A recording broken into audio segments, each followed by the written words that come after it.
Welcome to বিজ্ঞান gallery. আমি এই ভিডিওতে 2023-24 অর্থাৎ 2024 সালে যারা তোমরা মাধ্যমিক পরীক্ষা দেবে, তোমরা যে এবছর প্রি-বোর্ড এক্সাম দিয়েছ ক্লাস 10 এ সায়েন্স কোয়েশ্চেন পেপারে, সেই সায়েন্স কোয়েশ্চেন পেপারটির যে ফিজিক্স পার্ট আছে, সেই ফিজিক্স পার্টের আনসার কি নিয়ে আমি এই ভিডিওটা করেছি। অর্থাৎ ফিজিক্স যে পার্টটা আছে সেই পার্টের ছোট থেকে বড় প্রশ্ন সবগুলি প্রশ্নের আনসার আমি এই ভিডিওতে দিয়ে দিয়েছি। তোমরা তোমরা যে আনসার দিয়েছো তার সাথে আমার দেওয়া আনসারটি মিলিয়ে নাও। আর তোমরা কমেন্টে লিখবে যে আমি যে এবার সেট সি আনসার কি দিয়েছি, তোমাদের কি সেট এ এবং সেট বির আনসার কি লাগবে? কেননা এবার প্রশ্ন আউট হয়ে যাওয়ায় সেট এ এবং সেট বির কোয়েশ্চেন পেপার দিয়ে এক্সাম হয়নি, এবার সেট সি দিয়ে হয়েছে। আর যদি তোমাদের সেট ই এবং সেট বি লাগে তাহলে অবশ্যই পরবর্তী আমি ভিডিওর মাধ্যমে সেট এ এবং সেট বি আনসার কি সহ নিয়ে আসব। আর পাশাপাশি বলবে যে আমি এই ভিডিওতে যে ছোট প্রশ্নের আনসার আমি দিয়েছি, সাথে সাথে বড় প্রশ্নের আনসারও আমি দিয়েছি। তোমরা কমেন্টে লিখবে তোমাদের কি বড় প্রশ্নের আনসার লাগবে না লাগবে না। যদি বড় প্রশ্নের আনসার না লাগে, আমি পরবর্তী কেমিস্ট্রি, ফিজিক্স এবং অন্যান্য সাবজেক্টের যখন আনসার কি দেব তখন বড় প্রশ্নের আনসার দেব না, শুধু ছোট প্রশ্ন এবং ম্যাথমেটিক্যাল যে প্রবলেমগুলি আছে সেগুলির আনসার দিয়ে দেব। দেখো, এই তোমরা দেখতে পাচ্ছ প্রি-বোর্ড এক্সামিনেশন 2023-24 সেট সি, রয়ে গেল কি সেট এ এবং সেট বি। যদি তোমাদের লাগে অবশ্যই আমি সেট এ সেট বিরও আনসার কি দিয়ে দেব। এইবার যদি আমি এই কোয়েশ্চেন পেপারটাকে একটু বড় করে দেখে নেই, একটু জুম করে নেই, তাহলে কি হবে? এই দেখো, এখানে প্রথম প্রশ্নে কি বলেছে দেখো। প্রথম প্রশ্নটা হচ্ছে যে সঠিক উত্তর বাছাই করো, 1 মার্কের 3টা। মানুষের চোখের যেখানে বস্তুর প্রতিবিম্ব গঠিত হয় সেটা কি? আমরা জানি যে মানুষের চোখের রেটিনায় প্রতিবিম্ব গঠিত হয়, তাহলে আনসার হবে সি। আশা করি তোমরা সি দিয়েছো আনসার। পরের যে প্রশ্নটা আছে, পরের প্রশ্ন কি আছে? কোন বর্তনীতে তড়িতের উপস্থিতি শনাক্ত করতে ব্যবহৃত হয়। দেখো, এইখানের মধ্যে 3টা অপশন আছে। প্রথমটা হলো এমিটার। বেশিরভাগ স্টুডেন্ট আমার মনে হয় এমিটারই লিখবে, কেননা তড়িতের উপস্থিতি অর্থাৎ তড়িৎ আছে কিনা সেটা শনাক্ত করতে ব্যবহৃত হয় গ্যালভানোমিটার, আর তড়িৎ প্রবাহ পরিমাপ করতে ব্যবহৃত হয় এমিটার। সুতরাং এই যে 2 নম্বর প্রশ্নটা আছে তার আনসার কিন্তু এমিটার নয়। আবার বলছি, 2 নম্বরের আনসারটা কিন্তু এমিটার নয়। আমার মনে হচ্ছে বেশিরভাগ স্টুডেন্টই তোমরা এমিটার লিখবে। এটার আনসার হচ্ছে গ্যালভানোমিটার। তাহলে তোমরা সি নম্বরটা লিখে নেবে। দর্পণের ব্যাসার্ধ এবং ফোকাস দূরত্বের মধ্যে সম্পর্ক প্রতিষ্ঠা করো। সম্পর্কটি হলো, দেখো আমরা জানি দর্পণের ব্যাসার্ধ ফোকাস দূরত্বের ডাবল, তাহলে আর ইকুয়াল টু 2 এটা হলো আনসার। আনসার হচ্ছে বি নম্বরটা। এবার আমরা দেখে নিচ্ছি নেক্সট কোয়েশ্চন। এবার দেখো, নিচের প্রশ্নগুলি এক কথায় উত্তর দাও। দেখো, এক কথায় উত্তর দাও। এখানে 4 নম্বর যে প্রশ্নটা আছে সেটা বলেছে দন্ত চিকিৎসকরা কোন দর্পণ ব্যবহার করেন। আনসার লিখে নাও। দন্ত চিকিৎসকরা অবতল দর্পণ ব্যবহার করেন। লেখেন আনসারটা। দন্ত চিকিৎসকরা অবতল দর্পণ ব্যবহার করেন। পরের কোশ্চেনে কি বলেছে? তড়িৎ বর্তনীতে বৈদ্যুতিক শক্তির বাণিজ্যিক একক কি? আবার বলছি, তোমাদের যে বৈদ্যুতিক শক্তি অর্থাৎ বাড়িতে যে বিদ্যুৎ যে আছে সেই বিদ্যুতের যে মিটার আছে, মিটার থেকে দেখবে তারা প্রত্যেক মাসে মাসে রিডিং নেয়, সেই রিডিংটা বিওটি এককে নেয়। সুতরাং বৈদ্যুতিক শক্তির বাণিজ্যিক একক হচ্ছে কি? বৈদ্যুতিক শক্তির বাণিজ্যিক একক হচ্ছে BOT, board of trade unit. পরের কোয়েশ্চনটা কি? কোয়েশ্চন নাম্বার 6, স্বাভাবিক দৃষ্টির ক্ষেত্রে নিকট বিন্দুর দূরত্ব কত? আমরা জানি দৃষ্টির ক্ষেত্র হলো 25 সেন্টিমিটার থেকে অসীম অবধি, আর নিকট বিন্দুটা হচ্ছে কি 25 সেন্টিমিটার। তাহলে এক্ষেত্রে আমার 6 নম্বরের আনসারটা হচ্ছে স্বাভাবিক দৃষ্টির ক্ষেত্রে নিকট বিন্দুর দূরত্ব হচ্ছে 25 সেন্টিমিটার। পরে কোয়েশ্চন, তড়িৎ প্রবাহ পরিমাপক যন্ত্রটির নাম কি? ওই তো একটু আগে আমি বলে দিলাম, তড়িৎ প্রবাহ পরিমাপক যন্ত্রটির নাম হচ্ছে এমিটার। আনসারটা লিখে নাও। তড়িৎ প্রবাহ পরিমাপক যন্ত্রটির নাম হলো কি? তড়িৎ প্রবাহ পরিমাপক যন্ত্রটির নাম হচ্ছে এমিটার। এরপরের যে কোয়েশ্চনটা আছে, কোয়েশ্চন সি নাম্বারে, অবতল দর্পণের একটি ব্যবহার লিখো। এটা একটা ইন্টারেস্টিং ব্যাপার। দেখো, অবতল দর্পণের ব্যবহার লিখো, এই কোয়েশ্চনটা তোমাদের 2 মার্ক দিয়ে আসছে। কিন্তু উপরে 4 নম্বর কোয়েশ্চনে দিয়েছে দন্ত চিকিৎসকরা কোন ধরনের দর্পণ ব্যবহার করেন। তাহলে দন্ত চিকিৎসকরা অবতল দর্পণ ব্যবহার করেন। এই যে 8 নম্বর কোয়েশ্চন, 8 নম্বর কোয়েশ্চনের একটা পয়েন্ট তো হয়ে গেল। এখানে তারা বলছে দুটি ব্যবহার লিখতে। 1 নম্বর ব্যবহার যদি তুমি দিয়ে দাও, দন্ত চিকিৎসকরা অবতল দর্পণ ব্যবহার করেন, আর 2 নম্বরের আনসার যদি তুমি আরেকটা দিয়ে দাও যে দাঁত এবং গলার ভিতরের অংশ দেখার জন্য চিকিৎসকরা অবতল দর্পণ ব্যবহার করেন। আবার কি, টর্চ লাইটে প্রতিফলক, মোটর গাড়ির হেডলাইটে প্রতিফলক এবং সৌরচুল্লিতেও অবতল দর্পণ ব্যবহৃত হয়। আদারওয়াইজ আমি যেটা বললাম সেটা দিলেও হবে। এই যে দন্ত চিকিৎসকরা কি করেন? অবতল দর্পণ ব্যবহার করেন। আনসারটা একটা স্ক্রিনশট মেরে নিতে পারো, অথবা তোমাদের প্রয়োজন হলে তোমরা লিখে নিতে পারো। এর পরের কোয়েশ্চনে আমরা চলে যাই। কোয়েশ্চন কি? সূর্যোদয় এবং সূর্যাস্তের সময় আকাশের রং লাল দেখায় কেন? দেখো, আমি তোমাদের যে চ্যাপ্টার ওয়াইজ সাজেশন দিয়েছি ফিজিক্স, কেমিস্ট্রি এবং বায়োলজির উপর, এবারের যে সেট সি কোয়েশ্চন পেপার হয়েছে, দেখবে সেট সি কোয়েশ্চন পেপারের মধ্যে প্রায় 95 থেকে 100%, প্রায় 95, একের কম করে হলো 95% তোমাদের সেট সিতে কমন পড়েছে। কেননা কোয়েশ্চন আউট হওয়ার পরেও সেট সিতে তোমাদের 95%-এর উপরে কমন পড়েছে, আমি একেবারে মিলিয়ে দেখেছি। কিন্তু যদি তোমরা সেট এ বা সেট বি কোয়েশ্চন দেখো, দেখবে একেবারে হুবহু আমার দেওয়া সাজেশনের মধ্যেই আছে কোয়েশ্চনটি। তাহলে এই যে সূর্যাস্তের সময়, সূর্যোদয় এবং সূর্যাস্তের সময় আকাশের রং লাল হয় কেন, এগুলো তো আমি দিয়েছি সাজেশনের মধ্যে। তাহলে এর আনসার কি হবে? আনসার হচ্ছে সূর্যোদয় এবং সূর্যাস্তের সময় সূর্যকে যে পথ অতিক্রম করতে হয় তার মধ্যে আকাশে থাকা সূর্য থেকে আগত রশ্মি অপেক্ষা খানিকটা বেশি। আবারও বলছি, সূর্যোদয় এবং সূর্যাস্তের সময় সূর্যকে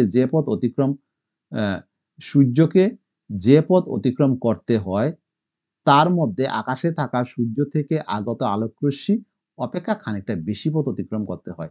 লাল রঙের আলোর তরঙ্গদৈর্ঘ্য অন্যান্য রঙের আলোর তরঙ্গদৈর্ঘ্য অপেক্ষা বেশি। মনে রাখবে, লাল রঙের আলোর তরঙ্গদৈর্ঘ্য যে কোনো রঙের আলোর তরঙ্গদৈর্ঘ্য থেকে বেশি, ফলে লাল বর্ণের আলোর বিক্ষেপণ কম হয়। যেহেতু তরঙ্গদৈর্ঘ্য বেশি, সে কম বাঁকে এবং সরাসরি চলে যায়, সেজন্য বেশি দূরে আসতে পারে। অর্থাৎ লাল আলো কম পরিমাণে চারিদিকে ছড়িয়ে পড়ে, যার ফলে লাল আলো দর্শকের চোখে এসে পৌঁছায়। তাই সূর্যোদয় এবং সূর্যাস্তের সময় সূর্যকে লাল দেখায়।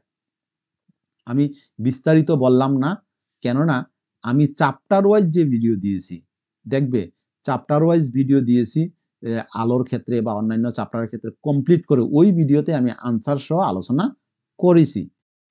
এরপরে আমরা চলে যাই, রামধনুতে প্রধানত কয়টি রং থাকে? হ্যাঁ, আমি তোমাদেরকে কোয়েশ্চনের সাজেশনে দেইনি রামধনু থেকে কয়টি রং থাকে, কেননা তোমাদের সবের জানা যে রামধনুতে প্রধানত 7টি রং থাকে, তোমরা সবাই জানো।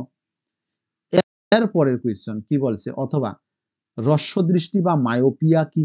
হ্রস্ব দৃষ্টি মানে কাছেরটা দেখে দূরেরটা দেখে না, আর কাছেরটা দেখার জন্য অবতল দর্পণ দরকার। তাহলে কি, যখন চোখ কাছের জিনিসকে দেখতে পেলেও দূরের জিনিসকে স্পষ্ট দেখতে পায় না, তখন চোখের এই ধরনের ত্রুটিকে বলা হয় মায়োপিয়া বা হ্রস্ব দৃষ্টি। মায়োপিয়া মানে কি, সে কাছেরটা দেখে দূরেরটা দেখে না, তখন কাছেরটা দেখার জন্য অবতল দর্পণ ব্যবহৃত হয়। আবার বলছি, যখন চোখ কাছের জিনিসকে স্পষ্ট দেখতে পেলেও দূরের জিনিসকে স্পষ্ট দেখতে পায় না, তখন চোখের এই ধরনের ত্রুটিকে বলা হয় মায়োপিয়া। আর এই ধরনের ত্রুটি দূর করার জন্য কি দরকার? উত্তল লেন্স দরকার। এটি কিভাবে দূর করা হয়? দেখো 2 নম্বরে দিয়েছে, এটি কিভাবে দূর করা হয়, মানে মায়োপিয়া কিভাবে দূর করা হয়? উপযুক্ত ফোকাস দৈর্ঘ্যের অবতল লেন্স যুক্ত চশমা ব্যবহার করে হ্রস্ব দৃষ্টি ত্রুটি দূর করা যায়। কি ব্যবহার করে? উপযুক্ত ফোকাস দৈর্ঘ্যের অবতল লেন্স ব্যবহার করে। মনে রাখবে, যখন ব্যক্তি কাছের জিনিসকে দেখে না তখন তাকে অবতল লেন্স ব্যবহার করতে হবে, যখন ব্যক্তি দূরের জিনিসকে দেখে না তখন তাকে উত্তল লেন্স ব্যবহার করতে হবে। তাহলে কি, উপযুক্ত ফোকাস দৈর্ঘ্যের অবতল লেন্সযুক্ত চশমা ব্যবহার করে হ্রস্ব দৃষ্টি ত্রুটি দূর করা যায়। পরের প্রশ্ন কি আছে? পরের প্রশ্ন হলো তড়িৎ প্রবাহের এসআই একক কি? দেখো এখানে যে 10 নম্বর কোয়েশ্চনটা আছে, 10 নম্বরের 1 আছে যে তড়িৎ প্রবাহের এসআই একক লিখো। তড়িৎ প্রবাহের এসআই একক হলো এম্পিয়ার। লিখে নাও, তোমরা সবাই জানো তড়িৎ প্রবাহের এসআই একক হলো কি? এম্পিয়ার। এবার আমরা যাচ্ছি পরের কোয়েশ্চনে। তড়িৎ পরিবাহীর রোধ কোন কোন বিষয়ের উপর নির্ভর করে? দেখো তড়িৎ পরিবাহীর রোধ কোন কোন বিষয়ের উপর নির্ভর করে, এখানে +3 নম্বর দিয়েছে, তাহলে 3 নম্বরের জন্য তোমাদেরকে 3টা পয়েন্ট লিখে 3টা পয়েন্ট সম্পর্কে কিছু তোমাদের বিস্তারিত লিখতে হবে। যেমন আমি তোমাদের আনসার দিয়েছি, তড়িৎ পরিবাহীর রোধ দৈর্ঘ্যের উপর নির্ভর করে, প্রস্থচ্ছেদের উপর নির্ভর করে, ক্ষেত্র উপাদানের উপর নির্ভর করে। তাহলে অনেকে কি করে আনসারটা যখন এক্সামে লিখে তখন লিখবে তড়িৎ পরিবাহীর রোধ দৈর্ঘ্যের উপর, ক্ষেত্রফলের উপর, উপাদানের উপর নির্ভর করে কইয়া 3টা পয়েন্ট দিয়ে ছেড়ে দেয়। কিন্তু 3 মার্কের জন্য শুধু এরকম 3টা পয়েন্ট দিলে কি হবে? একটু তো লিখতে হবে। যেমন দৈর্ঘ্যের উপর উষ্ণতা, উপাদান এবং প্রস্থচ্ছেদের ক্ষেত্রফল অপরিবর্তিত থাকলে পরিবাহীর রোধ দৈর্ঘ্যের সমানুপাতিক, এগুলো লিখতে হবে। প্রস্থচ্ছেদের ক্ষেত্রফল আর উষ্ণতা, উপাদান ও দৈর্ঘ্য অপরিবর্তিত থাকলে পরিবাহীর রোধ প্রস্থচ্ছেদের ব্যস্তানুপাতিক। এরপরে কি উপাদান, উষ্ণতা, দৈর্ঘ্য ও প্রস্থচ্ছেদের ক্ষেত্রফল অপরিবর্তিত থাকলে বিভিন্ন উপাদানের রোধ বিভিন্ন হয়। তাহলে এইভাবে তোমরা আনসারটা লিখবে যদি না লিখে থাকো আগামী ফাইনাল এক্সামের জন্য কিন্তু ইম্পর্টেন্ট কোয়েশ্চনটি। নেক্সট প্রশ্ন কি বলছে? কোন তড়িৎ বর্তনীতে ভোল্টমিটার কোন সমবায়ে যুক্ত থাকে? আমরা জানি যে তড়িৎ বর্তনীতে ভোল্টমিটার সমান্তরাল সমবায়ে যুক্ত থাকে। আবার বলছি, তড়িৎ বর্তনীতে ভোল্টমিটার সমান্তরাল সমবায়ে যুক্ত থাকে। নেক্সট প্রশ্ন, তড়িৎ প্রবাহের তাপীয় ফল সংক্রান্ত জুলের সূত্রটি লিখো। দেখো আমি যখন যে সাজেশন দিয়েছি, সাজেশনে বারবার করে বলেছি যে তড়িৎ প্রবাহের তাপীয় ফল সংক্রান্ত জুলের সূত্র খুব বেশি ইম্পর্টেন্ট, এবার এসেও গেল এবং ফাইনালেও এই কোয়েশ্চনটা আসবে আমার ধারণা। এবার এরপরে চলে যাই যে আনসারে কি বলেছে, প্রথম সূত্র, দ্বিতীয় সূত্র, তৃতীয় সূত্র, এইভাবে আনসার লিখতে হয়। যেমন কোন পরিবাহীর রোধ আর এবং পরিবাহীর সময় টি অপরিবর্তিত থাকলে পরিবাহীতে উৎপন্ন তাপ এস প্রবাহমাত্রার বর্গের সমানুপাতিক, অর্থাৎ এস প্রপোর্শনাল আই স্কয়ার। এখানে লেখা যায় এস প্রপোর্শনাল আই স্কয়ার। আবার কোন পরিবাহীর প্রবাহমাত্রা এবং প্রবাহের সময় অপরিবর্তিত থাকলে পরিবাহীতে উৎপন্ন তাপ এস পরিবাহীর রোধের সমানুপাতিক, অর্থাৎ এস প্রপোর্শনাল আর। কোন পরিবাহীর রোধ এবং পরিবাহীর প্রবাহমাত্রা অপরিবর্তিত থাকলে পরিবাহীতে উৎপন্ন তাপ সময়ের সমানুপাতিক। যত সময় ধরে তড়িৎ প্রবাহিত হবে তত সময় ধরে তাপ উৎপন্ন হবে, সেই জন্য উৎপন্ন তাপ কার সমানুপাতিক? সময়ের সমানুপাতিক। আবারও বলছি, আমি কোয়েশ্চেনগুলি ডিটেইলস আনসার আলোচনা করলাম না, কেননা এই আনসারগুলি তোমাদের আগে থেকে জানা। যদি তোমাদের কোনো প্রবলেম হয় অবশ্যই তোমরা কমেন্টে লিখবে, আমি ডিটেইলস আলোচনা করার চেষ্টা করব। পরের কোয়েশ্চেন কি? ওভারলোডিং কি? দেখো ওভারলোডিং মানে তোমার যে বাড়িতে বৈদ্যুতিক বর্তনী আছে, ধরো তার ক্ষমতা হচ্ছে 220 ভোল্ট অবধি সে লোড নিতে পারবে। এবার 220 ভোল্টের যদি বেশি তুমি লোড দাও, তড়িৎ সেখানে পাঠাও, তাহলে সেটা কি হয়ে যাবে? ওভারলোড হয়ে যাবে। তাহলে এখানে আনসারটা আমরা কি লিখবো? আনসারটা আমরা লিখবো যে কোন তড়িৎ বর্তনীতে অনুমোদিত মানের বাইরে, মানে ওই বর্তনীর ক্ষমতা যতটুকু আছে বাইরে অতিরিক্ত পরিমাণ তড়িৎ চালনা করলে তাকে ওভারলোড বলে। ঠিক আছে, মনে করো তুমি 50 কেজি ওজনকে তুমি তুলতে পারো, এর বেশি পারো না। এবার যদি 60 কেজি দেওয়া হয়, 10 কেজি তোমার উপরে কি হলো? ওভার হয়ে গেল, সেই জন্য লোডটা হয়ে গেল 10 বেশি। ঠিক তেমনি কোন তড়িৎ বর্তনীতে যে পরিমাণ তড়িৎ তার নেওয়ার ক্ষমতা আছে, অর্থাৎ অনুমোদিত যে পরিমাণ সে নিতে পারে সেটাই হচ্ছে অনুমোদিত, তার বাইরে যদি তুমি অতিরিক্ত দাও তখন সেটা হয়ে গেল ওভারলোড। কিভাবে কমানো যায়? উচ্চ ক্ষমতার রেটিং এর অনেক বৈদ্যুতিক যন্ত্রপাতি যেমন যেমন কি গিজার, হিটার, একটি ওভেন, একটি মোটর ইত্যাদি একই সাথে চালনা করা হয়, তখন ওভারলোডিং হয়ে যায়। তুমি মনে করো বাড়িতে ফ্রিজ, তারপরে তুমি গিজার, হিটার, ওভেন সব একসাথে চালিয়ে দিছো, মোটরও একসাথে চালিয়ে দিছো, তখন সেটা সেখানে কি হয়ে যাবে? লোডটা ওভার হয়ে যাবে। পরের প্রশ্ন কি বলেছে ওভারলোডিং এর পরে, বাড়িঘরের বৈদ্যুতিক বর্তনীতে ওভারলোডিং এর হাত থেকে বাঁচার জন্য কি ধরনের সতর্কতা নেওয়া যায়? ওভারলোডিং এর হাত থেকে বাঁচার জন্য কি করতে হবে? প্রথমত তোমার খেয়াল রাখতে হবে অনুমোদিত মান অপেক্ষা কম পরিমাণে তড়িৎ চালনা করতে হবে। যেখানের মধ্যে যা আছে তার থেকে কম তোমার বৈদ্যুতিক বাতি এবং বৈদ্যুতিক আরো যন্ত্রাদি তোমার ইউজ করবে, যেগুলি তোমার বৈদ্যুতিক যে যে তোমাদের সার্কিট আছে, সার্কিটের যে অনুমোদিত যে ক্ষমতা আছে তা অপেক্ষা যেন কম হয়। আর কি খেয়াল রাখতে হবে? বর্তনীতে ফিউজ তার এবং আর্থিং যেন যুক্ত থাকে সেটা খেয়াল রাখতে হবে। পরের প্রশ্নের আনসার কি হবে? চুম্বক ক্ষেত্র রেখাগুলি পরস্পরকে ছেদ করে না কেন? এটা 11 এর যে অর আছে, অরের 1 নম্বরটা। আমি এটা কিন্তু বারবার বলেছি, বারবার বুঝিয়ে দিয়েছি, চুম্বক থেকে যে আমি প্রশ্ন দিয়েছি সেই প্রশ্নের মধ্যে আনসারগুলি ইম্পর্টেন্ট বলেছি। দেখো, চুম্বক বলরেখার সংজ্ঞা অনুযায়ী কি বলেছে?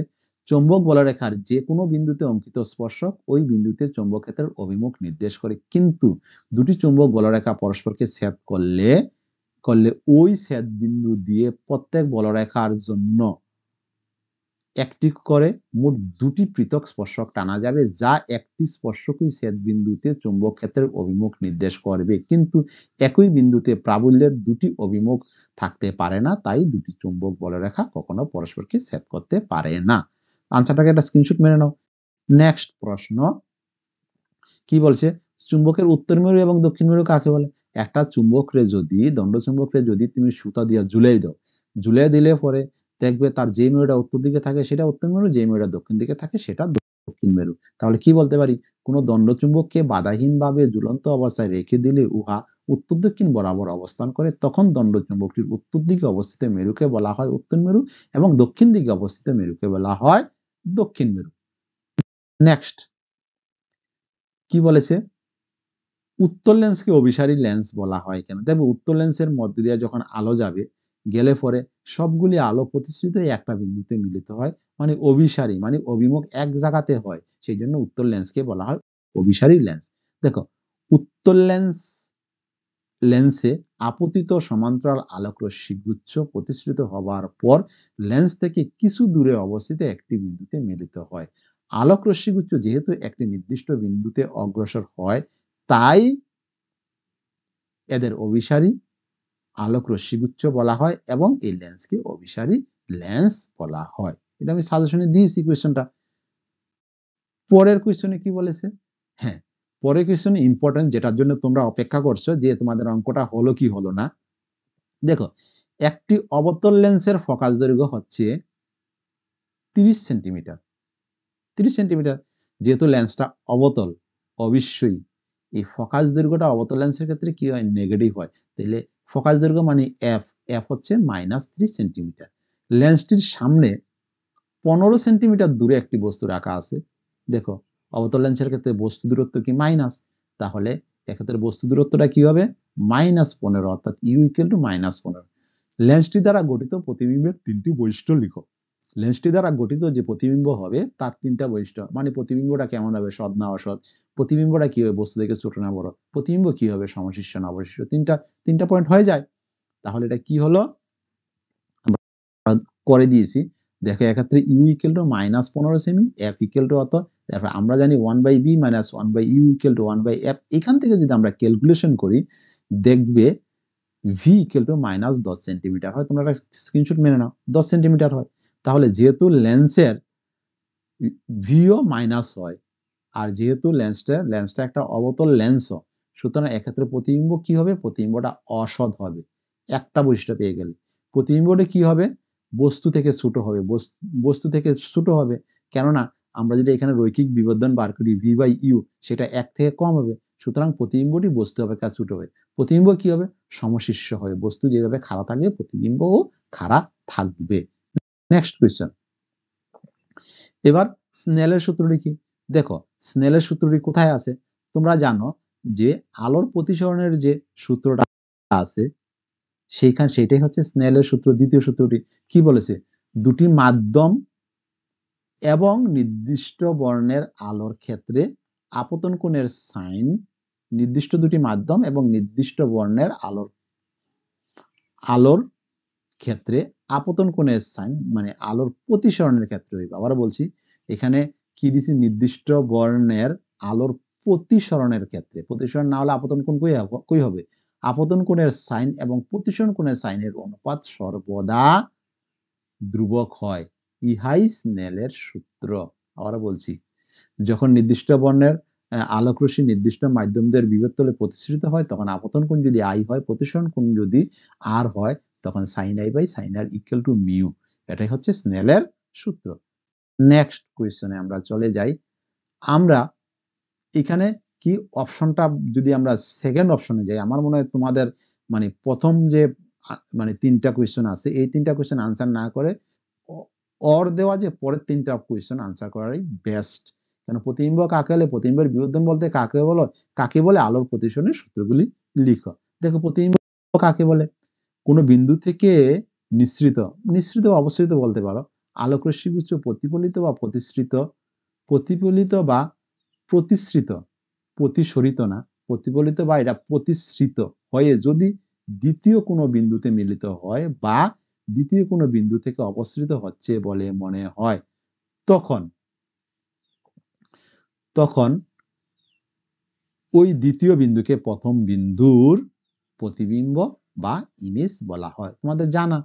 এছাড়া আমি যে আলোকের উপরে ভিডিও দিছি, আলোর উপরে মনে হয় 6-7টা ভিডিও দিয়েছি। আলোর এই ভিডিওগুলি দেখলেই তোমাদের হয়ে যায়, এর বাইরে কিছু করতেই নেই। এই যে আমি 6-7টা ভিডিও দিয়েছি আলোক চ্যাপ্টার থেকে, এই 6-7টা ভিডিও মনোযোগ দেওয়া দেখলেই চলে, কারণ এই 6-7টা ভিডিওর মধ্যে আমি আনসার গুলিও দিয়ে দিয়েছি এবং প্রত্যেকটা কোয়েশ্চেন বুঝিয়ে দিয়েছি এবং নিউমেরিক্যাল প্রবলেমও করে দিয়েছি। যারা ওই ভিডিওগুলি দেখোনি, তারা এই ভিডিওর ডেসক্রিপশনে আমি সেটির লিঙ্ক দিয়ে দেবো, তোমরা দেখে নিও। এর পরের কোয়েশ্চনটা কি আছে, বলছে কি প্রতিবিম্বের বিবর্ধন বলতে কি বুঝে? বিবর্ধন তো তোমরা জানো যে কি, প্রতিবিম্ব উচ্চতা বস্তু উচ্চতার অনুপাতকে বিবর্ধন বলে। তাহলে আনসার কি আছে? আনসার দেখো, এখানে প্রতিবিম্বর দৈর্ঘ্য এবং লক্ষ্য বস্তুর দৈর্ঘ্যের অনুপাতকে বলা হয় রৈখিক বিবর্ধন। রৈখিক বিবর্ধন ইকুয়াল টু প্রতিবিম্ব উচ্চতা বাই বস্তু উচ্চতা। এরপরে যাই নেক্সট কোয়েশ্চন, প্রতিফলনের সূত্র। প্রতিফলনের সূত্র তোমরা জানো যে আপতিত রশ্মি, প্রতিফলিত রশ্মি এবং আপতন বিন্দুতে প্রতিফলকের উপর অঙ্কিত অবিলম্ব একই সমতলে অবস্থান করে, এটা প্রথম সূত্র। দ্বিতীয় সূত্র, আপতন কোণের সাইন প্রতিসরণ কোণের সাইনের সমান। আশা করি তোমরা বুঝতে পেরেছো এবং তোমাদের এক্সাম ভালো হয়েছে। এবার ভিডিওটাকে লাইক দিয়ে নিজেদের মধ্যে শেয়ার করো।